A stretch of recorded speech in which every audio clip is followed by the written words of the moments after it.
Friends, I hope you are doing well. Today we'll talk about how to fix or how to solve the problem of denied account on Threads. We go to settings.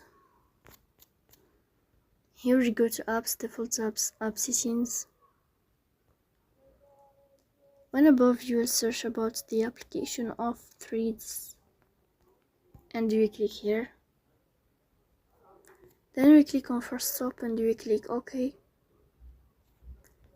Here you will enter to storage. Then we click on clear cache. After that you will turn off your Wi-Fi and you will turn on your Wi-Fi again to fix that problem. So please don't forget to support us by like and subscribe. See you next time in another video, and thank you for your watching and your attention.